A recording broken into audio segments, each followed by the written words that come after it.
Hello, Namaskara. Welcome back to my channel, The Secret Spice Affair, where spices have stories and recipes have secrets. ಇವತ್ತು ನಾನು ಇಲ್ಲಿ soya nuggets recipe ಮಾಡ್ತಾ ಇದ್ದೀನಿ.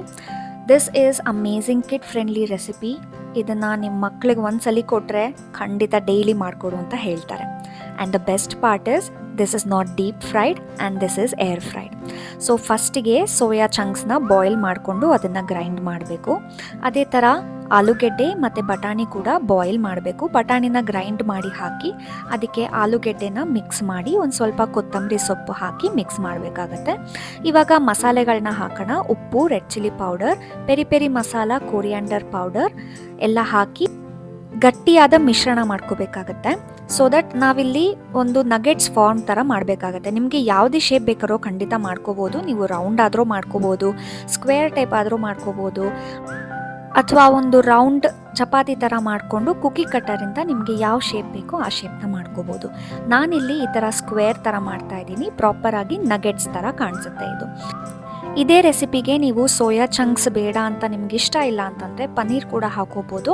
If you are a non vegetarian please add any choice of your protein. So ಈ ಥರ square shape ಆಗಿ ನಾನಿಲ್ಲಿ ಮಾಡ್ತಾ ಇದ್ದೀನಿ. ಇದನ್ನು ಒಂದು ಅಟ್ಲೀಸ್ಟ್ ಒಂದು 20 ಮಿನಿಟ್ಸ್ ರೆಫ್ರಿಜರೇಷನ್ ಅಂದರೆ ಫ್ರಿಜ್ಜಲ್ಲಿ ಅಥವಾ ಫ್ರೀಸರಲ್ಲಿ ಇಟ್ಟರೆ ಅದನ್ನು ಚೆನ್ನಾಗಿ ಗಟ್ಟಿಯಾಗಿ ಫ್ರೈ ಮಾಡಬೇಕಾದ್ರೆ ಕ್ರಿಸ್ಪಿಯಾಗಿ ಬರುತ್ತೆ.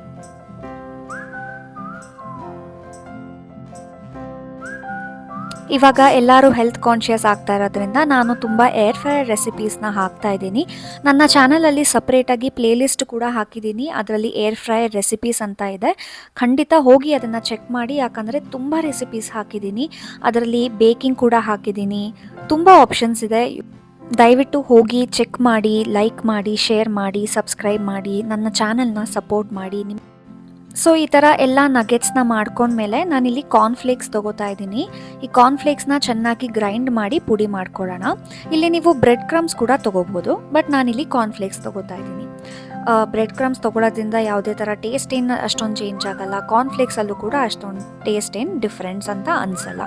ಸೊ ಹಾಗಾಗಿ ಇಲ್ಲಿ ನಾನು ಕಾರ್ನ್ಫ್ಲೇಕ್ಸ್ನ ಒಂದು ಪುಡಿಯಾಗಿ ಗ್ರೈಂಡ್ ಮಾಡ್ಕೊಂಡಿದ್ದೀನಿ. ಇದನ್ನು ಒಂದು ಪ್ಲೇಟ್ಗೆ ಟ್ರಾನ್ಸ್ಫರ್ ಮಾಡ್ಕೊಳ್ಳೋಣ. ಇನ್ನೊಂದು ಬಟ್ಲಲ್ಲಿ 1 ಸ್ಪೂನ್ ಕಾರ್ನ್ಫ್ಲವರ್ ಮತ್ತು 1 ಸ್ಪೂನ್ ಮೈದಾ ಮತ್ತು 2 ಸ್ಪೂನ್ ನೀರು ಇದಿಷ್ಟನ್ನ ಹಾಕಿ ಒಂದು ಕಾರ್ನ್ಫ್ಲವರ್ ಸ್ಲರಿ ಅಂತ ಮಾಡ್ಕೊಳ್ಳೋಣ. ಈ ಸ್ಲರಿ ಏನು ಮಾಡುತ್ತೆ ಅಂತಂದರೆ ಈ ನಗೆಟ್ಸ್ಗೆ ಒಂದು ಕೋಟಿಂಗ್ ಥರ ಕೊಡುತ್ತೆ. ಈ ಸ್ಲರಿ ತುಂಬ ಥಿಕ್ಕಾಗೂ ಇರಬಾರ್ದು, ತುಂಬ ನೀರಾಗೂ ಇರಬಾರ್ದು, ಮೀಡಿಯಮ್ ಇರಬೇಕು.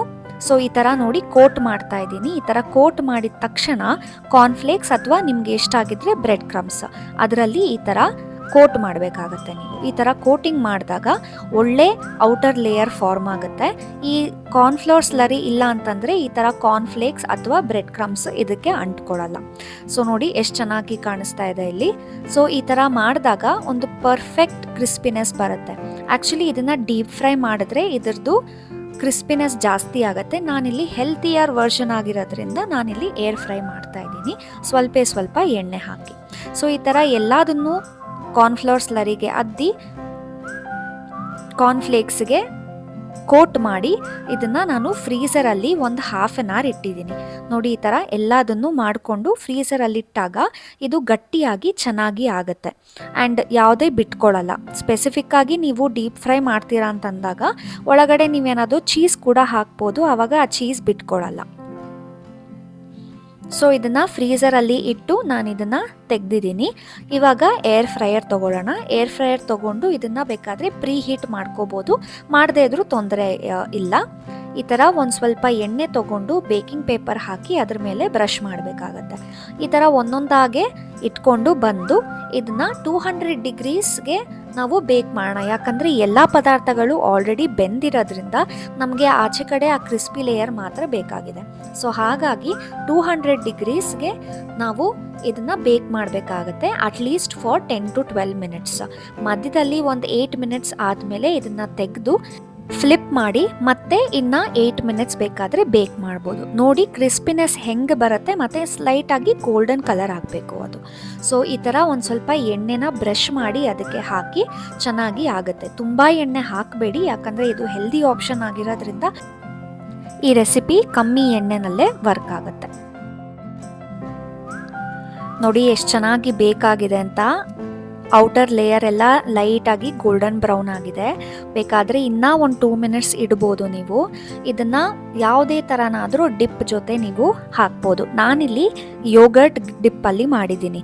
ಯೋಗರ್ಟ್ ಡಿಪ್ ಬೇಕು ಅಂತಂದರೆ ಕಾಮೆಂಟ್ ಮಾಡಿ, ರೆಸಿಪಿನ ನಾನು ನೆಕ್ಸ್ಟ್ ವೀಡಿಯೋನಲ್ಲಿ ಖಂಡಿತ ಹಾಕ್ತೀನಿ.